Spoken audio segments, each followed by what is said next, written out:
अगला अध्याय पाशुपत व्रत की विधि और महिमा तथा भस्म धारण की महत्ता। ऋषि बोले, भगवान, हम परम उत्तम पाशुपत व्रत को सुनना चाहते हैं, जिसका अनुष्ठान करके ब्रह्मा आदि सब देवता पाशुपत माने गए हैं। वायुदेव ने कहा, मैं तुम सब लोगों को गोपनीय पाशुपत व्रत का रहस्य बताता हूँ, जिसका अथर्वशीर्ष में वर्णन है तथा जो सब पापों को नाश करने वाला है। चित्रा से युक्त पौर्णमासी इसके लिए उत्तम काल है। शिव के द्वारा अनुग्रहित स्थान ही इसके लिए उत्तम देश है अथवा क्षेत्र। बगीचे आदि तथा वन प्रांत भी शुभ एवं प्रशस्त देश है। पहले त्रयोदशी को भली भांति स्नान करके नित्य कर्म करके संपन्न कर ले, फिर अपने आचार्य की आज्ञा लेकर उनका पूजन और नमस्कार करके व्रत के अंग रूप से देवताओं का विशेष पूजन करे। उपासक को स्वयं श्वेत वस्त्र, श्वेत यज्ञोपवीत, श्वेत पुष्प और श्वेत चंदन धारण करना चाहिए। वह कुश के आसन पर बैठकर हाथ में मुट्ठी भर कुश ले पूर्व या उत्तर की ओर मुख करके 3 प्राणायाम करने के पश्चात भगवान शिव और देवी पार्वती का ध्यान करे। फिर यह संकल्प करे कि मैं शिव शास्त्र में बताई हुई विधि के अनुसार यह पाशुपत व्रत करूंगा। जब तक शरीर गिर न जाए तब तक के लिए, अथवा 12, 6 या 3 वर्षों के लिए, अथवा 12, 6, 3 या 1 महीने के लिए, अथवा 12, 6, 3 या 1 दिन की इस व्रत की दीक्षा लें। संकल्प करके बिरजा होम के लिए विधिवत अग्नि की स्थापना करें। क्रमशः घी समिधा और चरु से हवन करें। तत्पश्चात तत्वों की शुद्धि के उपदेश से फिर मूल मंत्र द्वारा उन समिधा द्वारा सामग्रियों की आहुतियां दें। उस समय यह बारंबार यह चिंतन करें कि मेरे शरीर में जो ये तत्व हैं, ये सब शुद्ध हो जाएं। उन तत्वों के नाम इस प्रकार हैं: 5 भूत, उनकी 5 तन मात्राएं, 5 ज्ञानेन्द्रियां, 5 कर्मेंद्रियां, 5 विषय, त्वचा आदि, 7 धातु, प्राण आदि, 5 वायु, मन, बुद्धि, अहंकार, प्रकृति, पुरुष, राग, विद्या, कला, नियति, काल, माया, शुद्ध विद्या, महेश्वर, सदाशिव, शक्ति तत्व और शिव तत्व। ये क्रमशः तत्वों कहे गए हैं। विरज मंत्रों से आहुति करके होता रजोगुण रहित शुद्ध हो जाता है। फिर शिव का अनुग्रह पाकर वह ज्ञानवान हो जाता है। तदनंतर गोबर लाकर उसकी पिंडी बनाए, फिर उसे मंत्र द्वारा अभिमंत्रित करके अग्नि में डाल दें। इसके बाद इसका प्रोक्षण करके उसी दिन व्रती केवल हविष्य खाकर रहे। जब रात बीतकर प्रातः काल आए, तब चतुर्दशी को पुनः पूर्वोक्त सब कृत करे। उस दिन शेष समय निराहार रहकर ही बिताएं। फिर पूर्णिमा को प्रातः काल इसी तरह होम पर्यंत कर्म करके रुद्राग्नि का उपसंहार करे। तदनंतर यत्न पूर्वक उनमें से भस्म ग्रहण करे। इसके बाद साधक चाहे जटा रखा ले, चाहे सारा सिर मुंडा ले, या चाहे तो केवल सिर पर शिखा धारण करे। इसके बाद स्नान करके यदि वह लोक लज्जा से ऊपर उठ गया हो तो दिगंबर हो जाए, अथवा गेरुआ वस्त्र, मृग चर्म या फटे पुराने चीथड़ों को ही धारण करे। एक वस्त्र धारण करें, कटी में मेखला धारण करके हाथ में दंड ले लें।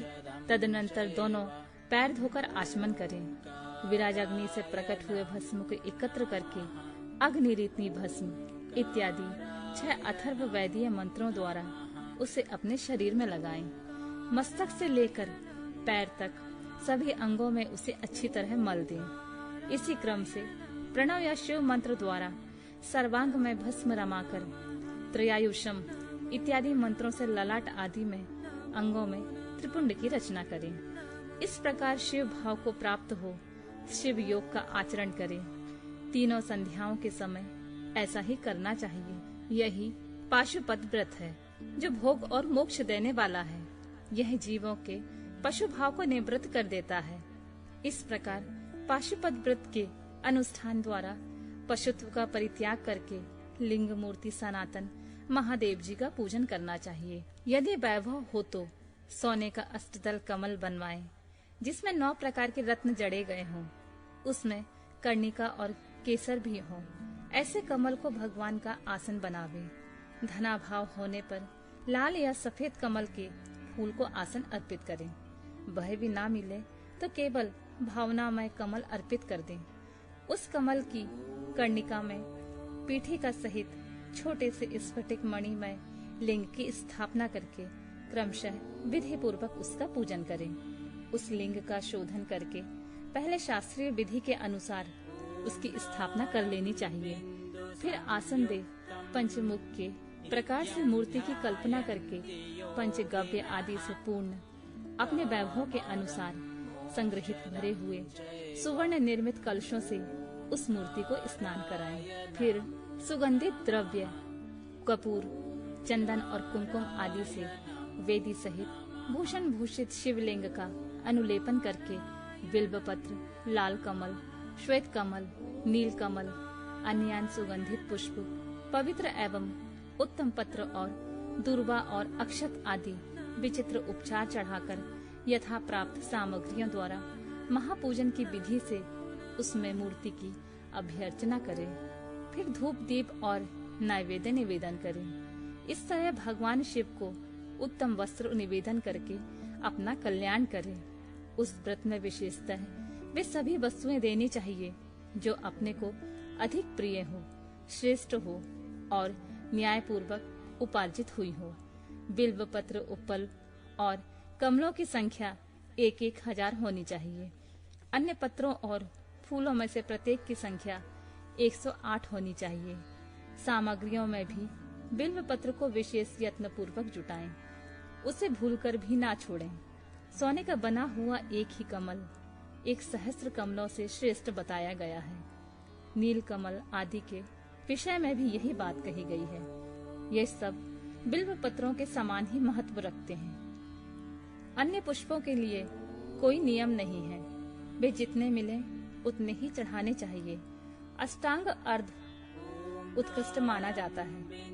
धूप और आलेप, चंदन के विषय में विशेष बात यह है, वामदेव नामक मुख में चंदन, तत्व पुरुष नामक मुख में हरिताल और ईशान नामक मुख में भस्म लगानी चाहिए। कोई कोई भस्म की जगह आलेपन का विधान करते हैं। दूसरे प्रकार के धूप का विधान होने से कुछ लोग प्रसिद्ध धूप का निषेध करते हैं। अघोर नामक मुख के लिए श्वेत अगरू का धूप देना चाहिए।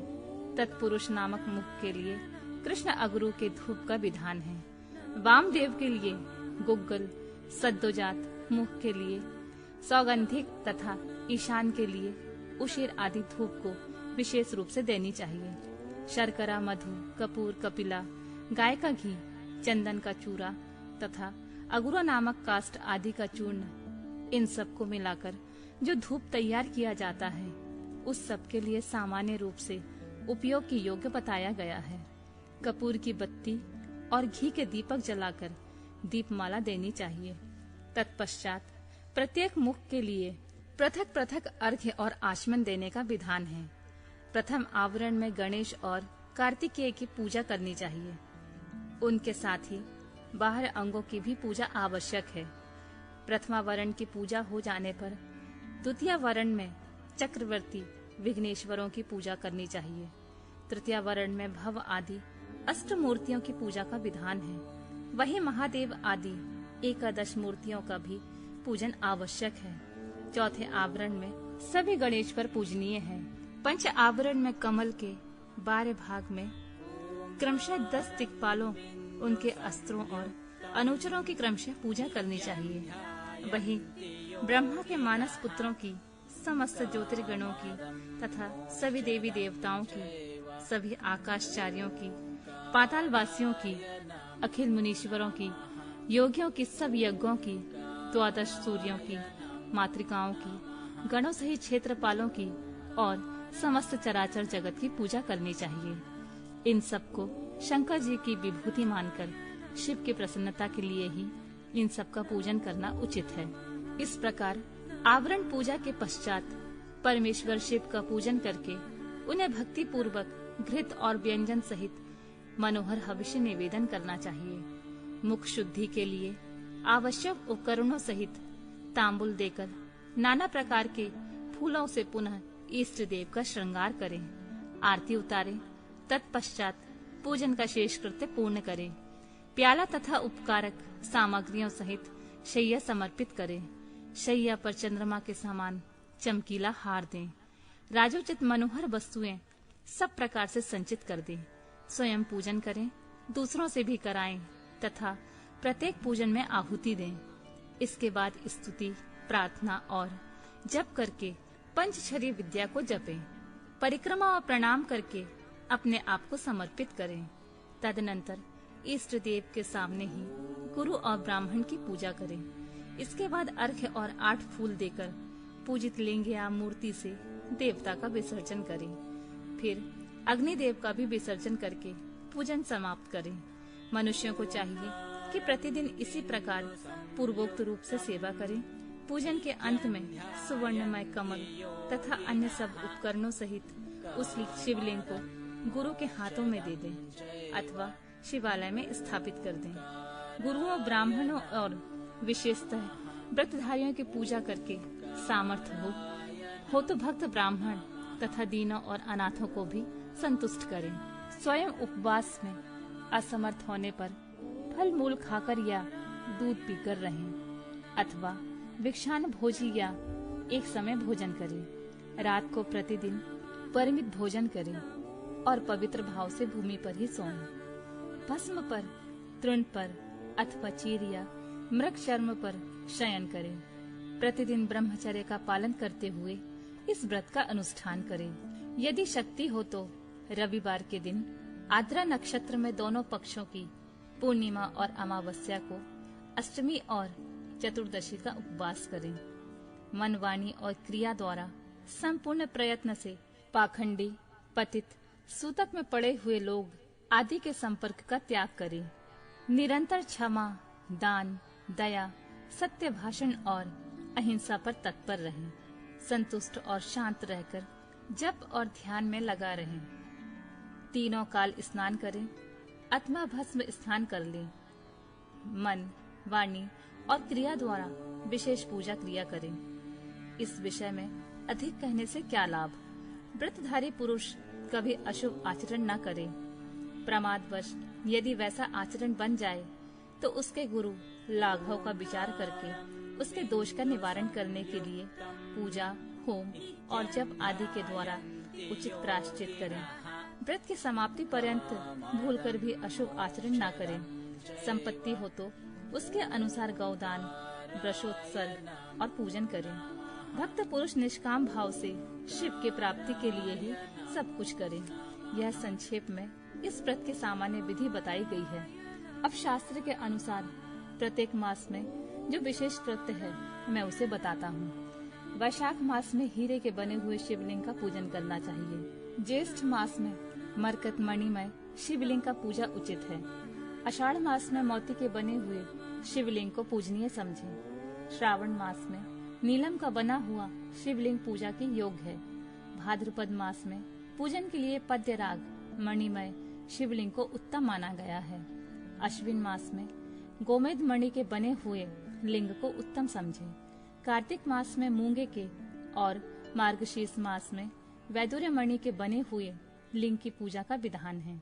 पौष मास में पुष्पराग, पुखराज मणि के तथा माघ मास में सूर्यकांत मणि के लिंग का पूजन करना चाहिए। फाल्गुन मास में चंद्रकांत मणि और चैत्र में सूर्यकांत मणि के बने हुए लिंग की पूजन की विधि है। अथवा रत्नों के ना मिलने पर सभी मासों में सुवर्णमय लिंग का ही पूजन करना चाहिए। सुवर्ण के अभाव में चांदी, तांबे, पत्थर, मिट्टी, लोह या और किसी धातु का जो सुलभ हो लिंग बना लेना चाहिए। अथवा अपनी रुचि के अनुसार सर्वगंधमय लिंग का निर्माण करें। व्रत की समाप्ति के समय नित्य कर्म पूर्ण करके पूर्ववत विशेष पूजा और हवन करने के पश्चात आचार्य का तथा विशेषतर व्रती ब्राह्मण का पूजन करें। फिर आचार्य की आज्ञा ले पूर्व या उत्तर की ओर मुंह करके कुश आसन पर बैठें। हाथ में कुश ले प्राणायाम करके साम्य सदाशिव का ध्यान करते हुए यथाशक्ति मूल मंत्र का जप करें। फिर पूर्ववत आज्ञा ले हाथ जोड़ नमस्कार करके कहें, भगवान अब मैं आपकी आज्ञा से इस व्रत का उत्सर्ग करता हूँ। ऐसा कह शिवलिंग के मूल भाग में उत्तर दिशा की ओर कुशों का त्याग करें। तदनंतर दंड, चीर, जटा और मेखला को भी त्याग दें। इसके बाद फिर विधि पूर्वक आचमन करके पंचाक्षर मंत्र का जप करें। जो दीक्षा ग्रहण करके अपने शरीर का अंत होने तक शांत भाव से इस व्रत का अनुष्ठान करता है, वह नैष्ठिक व्रती कहा गया है। उसे सब आश्रमों से ऊपर उठा हुआ महापशुपत जानना चाहिए। वही तपस्वी पुरुषों में श्रेष्ठ है। वही महान व्रतधारी है जो 12 दिनों तक प्रतिदिन विधि पूर्वक इस व्रत का अनुष्ठान करता है। वह भी नैष्ठिक के ही तुल्य है, क्योंकि उसने तीव्र व्रत का आश्रय लिया है।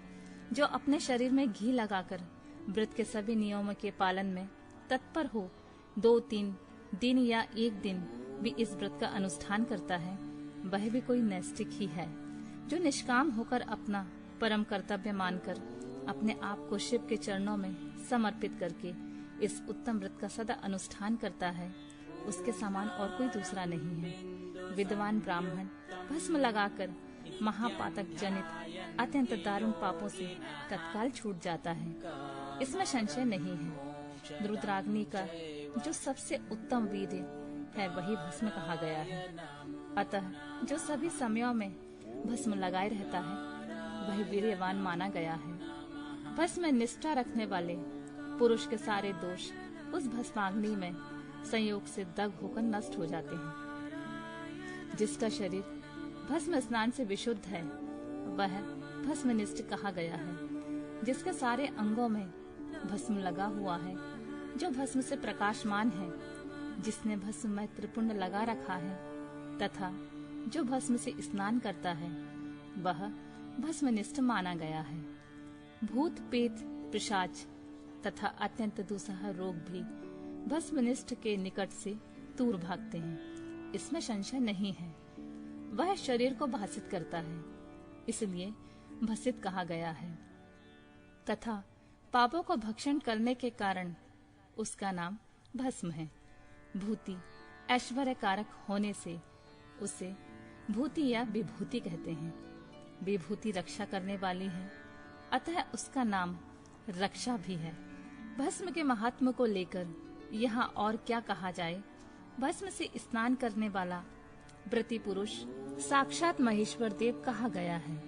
यह परमेश्वर संबंधी भस्म शिव भक्तों के लिए बड़ा भारी अस्त्र है, क्योंकि उसने धौम्य मुनि के बड़े भाई उपमन्यु के तप में आई हुई आपत्तियों का निवारण किया था।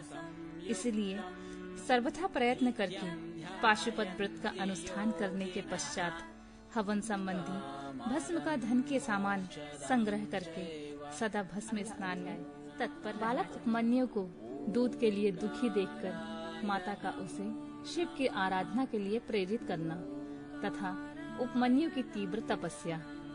ऋषियों ने पूछा, प्रभु, धौम्य के बड़े भाई उपमन्यु जब छोटे बालक थे तब उन्होंने दूध के लिए तपस्या की थी और भगवान शिव ने प्रसन्न होकर उन्हें क्षीर सागर प्रदान किया था, परंतु शैशवावस्था में उन्हें शिव शास्त्र के प्रवचन की शक्ति कैसे प्राप्त हुई अथवा वे कैसे शिव के सत्व स्वरूप को जानकर तपस्या में निरत हुए और उन्हें भस्म के विज्ञान की प्राप्ति कैसे हुई, जिससे जो रुद्राग्नि का उत्तम वीर्य है उस आत्मरक्षक भस्म को उन्होंने प्राप्त किया।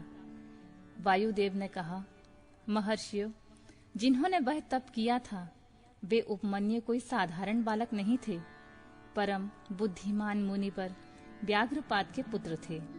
उन्हें जन्मांतर से ही सिद्धि प्राप्त हो चुकी थी, परंतु किसी कारणवश वे अपने पद से युत हो गए, योग भ्रष्ट हो गए, अतः भाग्यवश जन्म लेकर वे मुनि कुमार हुए।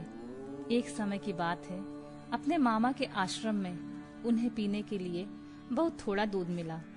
उनके मामा का बेटा अपनी इच्छा के अनुसार गरम गरम उत्तम दूध पीकर उनके सामने खड़ा था।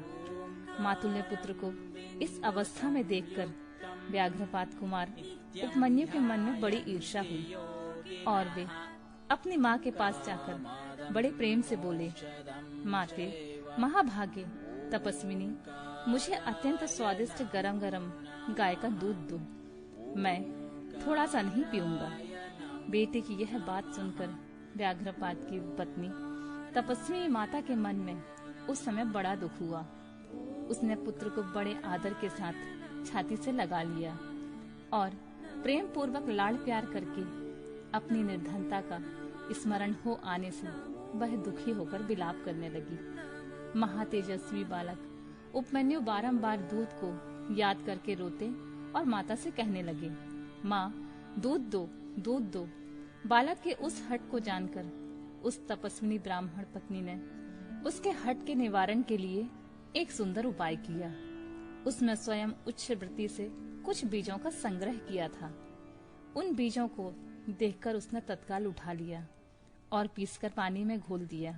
फिर मीठी वाणी में बोली, आओ आओ मेरे लाल। यूं कहकर बालक को शांत करके हृदय से लगा लिया और दुख से पीड़ित हो उसने कृत्रिम दूध उसके हाथों में दे दिया। माता के दिए हुए उस बनावटी दूध को पीकर बालक अत्यंत व्याकुल हो उठा और बोला, माँ, यह दूध नहीं है। तब वह बहुत दुखी हो गई और बेटे का मस्तक सूंघकर अपने दोनों हाथों से उसके कमल सादृश नेत्रों को पोंछती हुई बोली, बेटा, अपने पास सभी वस्तुओं का अभाव होने के कारण दरिद्रतावश मुझ अभागिनी ने पीसे हुए बीज को पानी में घोलकर यह तुम्हें मिथ्या दूध दिया था, तुम्हें दूध नहीं दिया। ऐसा कहकर रोते हुए मुझे बारंबार दुखी करते हो, किंतु भगवान शिव की कृपा के बिना तुम्हारे लिए कहीं दूध नहीं है। भक्ति पूर्वक माता पार्वती और अनुचरों सहित भगवान शिव के चरणार बिंदों में जो कुछ समर्पित किया हो वही संपूर्ण संपत्तियों का कारण होता है। महादेव जी ही धन देने वाले हैं। इस समय हम लोगों ने उनकी आराधना नहीं की है। वे भगवान ही सकाम पुरुषों को उनकी इच्छा के अनुसार फल देने वाले हैं। हम लोगों ने आज से ही पहले कभी भी धन की कामना से भगवान शिव की पूजा नहीं की, इसलिए हम दरिद्र हो गए और यही कारण है कि तुम्हारे लिए दूध नहीं मिल रहा है। बेटा, पूर्व जन्म में भगवान शिव अथवा विष्णु के उद्देश्य से जो कुछ दिया जाता है वही वर्तमान जन्म में मिलता है, दूसरा कुछ नहीं। उपमन्यु बोले, माँ, यदि माता पार्वती सहित भगवान शिव विद्यमान हैं, तब आज से शोक करना व्यर्थ है। महाभागे, अब शोक छोड़ो, सब मंगलमय ही होगा। माँ, आज मेरी बात सुन लो। यदि कहीं महादेव जी हैं, तो मैं देर से या जल्दी ही उनसे क्षीर सागर मांग लाऊंगा। वायु देवता कहते हैं, उस महाबुद्धिमान बालक की वह बात सुनकर उसकी मनस्वी माता उस समय बहुत प्रसन्न हुई और यूं बोली, बेटा, तुमने बहुत अच्छा विचार किया है। तुम्हारा यह विचार मेरी प्रसन्नता को बढ़ाने वाला है। अब तुम देर न लगाओ, सामने सदाशिव का भजन करो। अन्य देवताओं को छोड़कर मन, वाणी और क्रिया द्वारा भक्ति भाव के साथ पार्षद गणों सहित उन्हीं सामने सदाशिव का भजन करो। नमः शिवाय। यह मंत्र उन देवाधिदेव वरदायक शिव का साक्षात वाचक माना गया है। प्रणव सहित जो दूसरे 7 करोड़ महामंत्र हैं, वे सब इसी में लीन होते हैं और फिर इसी से प्रकट होते हैं। यह मंत्र दूसरे सभी मंत्रों से प्रबल है। यही सबकी रक्षा करने में समर्थ है। अतः दूसरे की इच्छा नहीं करनी चाहिए। इसलिए तुम दूसरे मंत्रों को त्याग कर केवल पंचाक्षर के जप में लग जाओ। इस मंत्र के जिह्वा पर आते ही यह सब कुछ दुर्बल नहीं रह जाता। यह उत्तम भस्म जिसे मैंने तुम्हारे पिताजी से ही प्राप्त किया है, यह विरजा होम की अग्नि से सिद्ध हुआ है। अतः बड़ी से बड़ी आपत्तियों का निवारण करने वाला है। मैंने तुम्हें जो पंचाक्षर मंत्र बताया है, उसको मेरी आज्ञा से ग्रहण करो। इसके जप से ही शीघ्र तुम्हारी रक्षा होगी। वायु देवता कहते हैं, इस प्रकार आज्ञा देकर और तुम्हारा कल्याण हो, ऐसा कहकर माता ने पुत्र को विदा किया। मुनि उपमन्यु ने उस आज्ञा को शिरोधार्य करके ही उनके चरणों में प्रणाम किया और तपस्या के लिए जाने की तैयारी की। उस समय माता ने आशीर्वाद देते हुए कहा, सब देवता तुम्हारा कल्याण करें। माता की आज्ञा पाकर उस बालक ने दुष्कर तपस्या आरंभ की। हिमालय पर्वत के एक शिखर पर जाकर उपमन्यु एकाग्रचित होकर केवल वायु पीकर रहने लगे। उन्होंने 8 ईंटों का एक मंदिर बनाकर उसमें मिट्टी के शिवलिंग की स्थापना की। उसमें माता पार्वती और गणों सहित अविनाशी महादेव जी का आवाहन करके भक्ति भाव से पंचाक्षर मंत्र द्वारा ही वन के पत्र पुष्प आदि उपचारों से उनकी पूजा करते हुए चिरकाल तक उत्तम तपस्या में लगे रहे। उस एकाकी कृशकाय बालक तुझबर उपमन्यु को शिव में मन लगाकर तपस्या करते हुए देख मरीचि के शाप से पिशाच भाव को प्राप्त हुए कुछ मुनियों ने अपने राक्षस स्वभाव से सताना और उनके तप में विघ्न डालना आरंभ किया। उनके द्वारा सताए जाने पर भी उपमन्यु किसी प्रकार तप में लगे रहे और सदा नमः शिवाय का आर्तनाद की भांति जोर जोर से उच्चारण करते रहे। उस शब्द को सुनते ही उनकी तपस्या में विघ्न डालने वाले वे मुनि उस बालक को सताना छोड़कर उसकी सेवा में लग गए।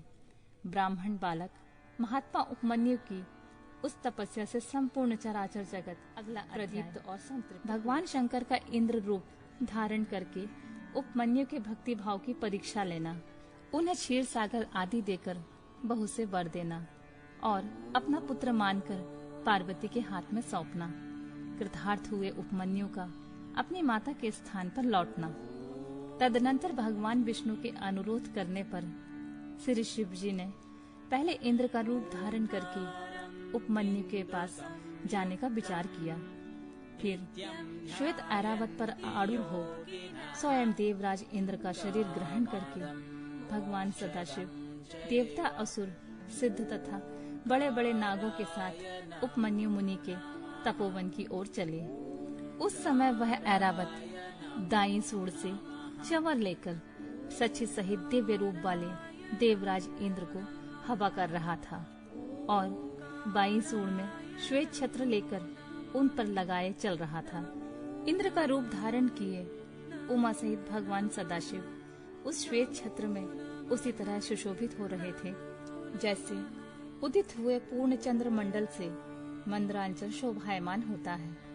इस तरह इंद्र के स्वरूप का आश्रय ले परमेश्वर शिव उपमन्यु के उस आश्रम पर अपने उस भक्त पर परमेश्वर शिव को आया देख मुनियों में श्रेष्ठ उपमन्यु मुनि ने मस्तक झुकाकर प्रणाम किया और इस प्रकार कहा, देवेश्वर जगन्नाथ भगवान देव शिरोमणि, आप स्वयं यहाँ पधारे हैं, इससे मेरा यह आश्रम पवित्र हो गया। इंद्र रूपधारी शिव बोले, उत्तम व्रत का पालन करने वाले धौम्य के बड़े भैया महामुनि उपमन्यु, मैं तुम्हारी इस तपस्या से संतुष्ट हूँ। तुम वर मांगो, मैं तुम्हें संपूर्ण अभीष्ट वस्तुएं प्रदान करूंगा। वायु देवता कहते हैं, उन इंद्रदेव के ऐसा कहने पर उस समय मुनि प्रवर उपमन्यु ने हाथ जोड़कर कहा, भगवान, मैं भगवान शिव की भक्ति मांगता हूँ। यह सुनकर इंद्र ने कहा, क्या तुम मुझे नहीं जानते? मैं समस्त देवताओं का पालक और तीनों लोकों का अधिपति इंद्र हूँ। सब देवता मुझे नमस्कार करते हैं। ब्रह्मर्षि, मेरे भक्त हो जाओ, सदा मेरी ही पूजा करो, तुम्हारा कल्याण हो। मैं तुम्हें सब कुछ दूंगा। निर्गुण रुद्र को त्याग दो। उस निर्गुण रुद्र से तुम्हारा कौन सा कार्य सिद्ध होगा जो देवताओं की पंक्ति से बाहर होकर पिशाच भाव को प्राप्त हो गया है। वायु देवता कहते हैं, यह सुनकर पंचाक्षर मंत्र का जप करते हुए वे मुनि उपमन्यु इंद्र को अपने धर्म से विघ्न डालने के लिए आया हुआ जानकर बोले। उपमन्यु ने कहा, यद्यपि तुम भगवान शिव की निंदा में तत्पर हो, तथापि इस प्रसंग में परमात्मा महादेव जी की निगुणता बताकर तुमने स्वयं ही उनका संपूर्ण महत्व स्पष्ट रूप से कह दिया। तुम नहीं जानते कि भगवान रुद्र संपूर्ण देवेश्वरों के भी ईश्वर हैं, ब्रह्मा, विष्णु और महेश के भी जनक हैं तथा प्रकृति से परे हैं। ब्रह्मावादी लोग उन्हीं को सत असत व्यक्त अव्यक्त तथा नित्य और अनेक कहते हैं। अतः मैं उन्हीं से वर मांगूंगा जो युक्तिवाद से परे तथा सांख्य और योग के सारभूत अर्थ का ज्ञान प्रदान करने वाले हैं। तत्वज्ञानी पुरुष उत्कृष्ट जानकर जिनकी उपासना करते हैं, उन भगवान शिव से ही मैं वर मांगूंगा। देवाधम, दूध के लिए जो मेरी इच्छा है वह यूं ही रह जाए, परंतु शिवा शास्त्र के द्वारा तुम्हारा वध करके मैं अपने इस शरीर को त्याग दूंगा। वायु देवता कहते हैं, ऐसा कहकर स्वयं मर जाने का निश्चय करके उपमन्यु दूध की भी इच्छा छोड़कर इंद्र का वध करने के लिए उद्यत हो गए। उस समय अघोर शस्त्र से अभिमंत्रित घोर भस्म को लेकर मुनि ने इंद्र के उद्देश्य से छोड़ दिया और बड़े जोर जोर से सिंहनाद किया। फिर शंभु के युगल चरणार बिंदों का चिंतन करते हुए वे अपने देह को दग्ध करने के लिए उद्यत हो गए और अग्रियी धारणा धारण करके स्थित हुए। ब्राह्मण उपमन्यु जब इस प्रकार स्थित हुए, तब भग देवता के नेत्रों का नाश करने वाले भगवान शिव ने योगी उपमन्यु की उस धारणा को अपने सौम्य दृष्टि से रोक दिया। उनके छोड़े हुए उस अघोरास्त्र को नंदीश्वर की आज्ञा से शिव वल्लभ नंदी ने बीच में ही पकड़ लिया। तत्पश्चात परमेश्वर भगवान शिव ने अपने बालेंदु शेखर रूप को धारण करके और ब्राह्मण उपमन्यु को उसे दिखाया। इतना ही नहीं, उन प्रभु ने उस मुनि को सहस्रों क्षीर सागर, सुधा सागर, दधि आदि के सागर, धृत के समुद्र, फल संबंधी रस के समुद्र तथा भज्य भोज्य पदार्थों के समुद्र का दर्शन कराया और पुओं का पहाड़ खड़ा करके दिखा दिया। इसी तरह देवी पार्वती के साथ महादेव जी वहां वृषभ पर आरूढ़ दिखाई दिए। वे अपने गणाध्यक्षों तथा त्रिशूल आदि दिव्यास्त्रों से घिरे हुए थे। देवलोक में दुदुम्बियां बजने लगी, आकाश से फूलों की वर्षा होने लगी तथा विष्णु, ब्रह्मा और इंद्र आदि देवताओं से दसों दिशाएं आचंबित हो गईं। उस समय उपमन्यु आनंद सागर की लहरों से घिरे हुए थे। वे भक्ति विनय चित्त से पृथ्वी पर दंड की भांति पड़ गए। इसी समय वहां मुस्कुराते हुए भगवान शिव ने यहाँ आओ, यहाँ आओ कहकर उन्हें बुलाया और उनका मस्तक सूंघकर उन्हें अनेक वर दिए। शिव बोले, वत्स, तुम अपने भाई बंधुओं के साथ सदा इच्छा अनुसार भक्ष्य भोज्य पदार्थों का उपभोग करो, दुख से छूटकर सर्वदा सुखी रहो। तुम्हारे हृदय में मेरे प्रति भक्ति सदा बनी रहे।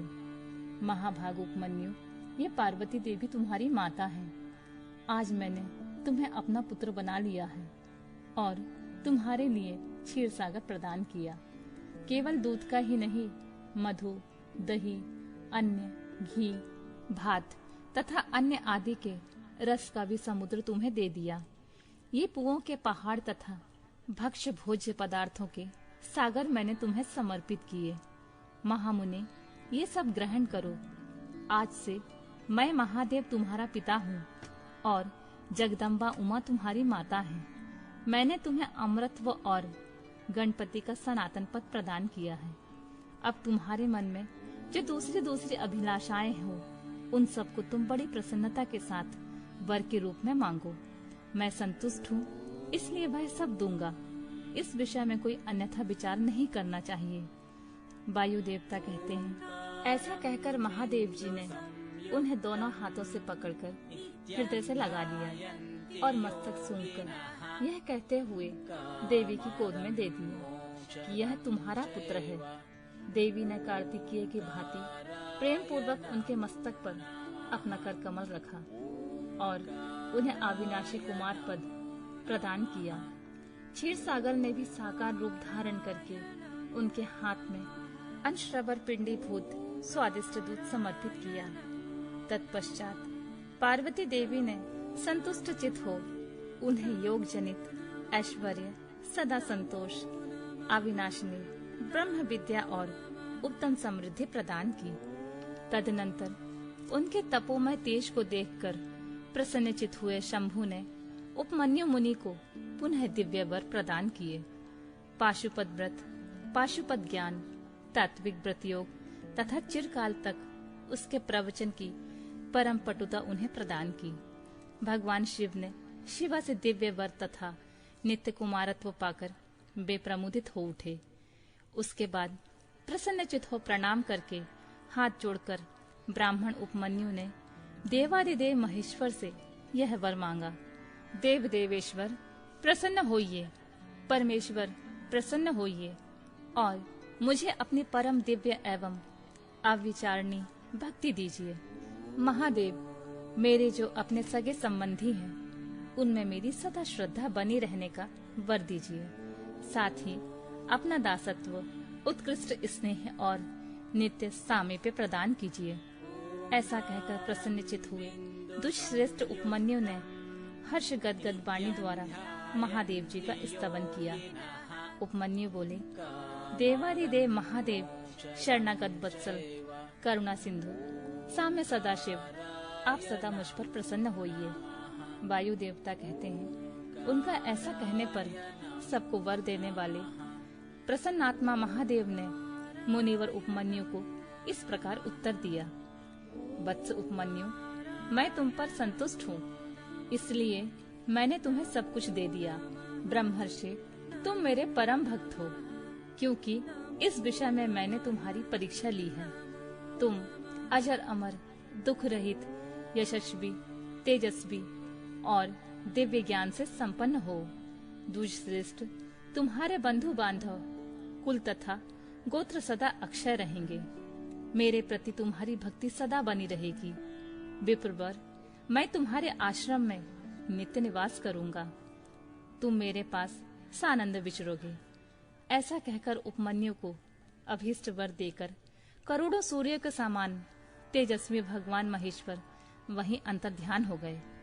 उन श्रेष्ठ परमेश्वर से उत्तम वर पाकर उपमन्यु का हृदय प्रसन्नता से खिल उठा। उन्हें बहुत सुख मिला और वे अपने जन्मदायिनी माता के स्थान पर चले गए। वायव्य संहिता का पूर्व खंड संपूर्ण।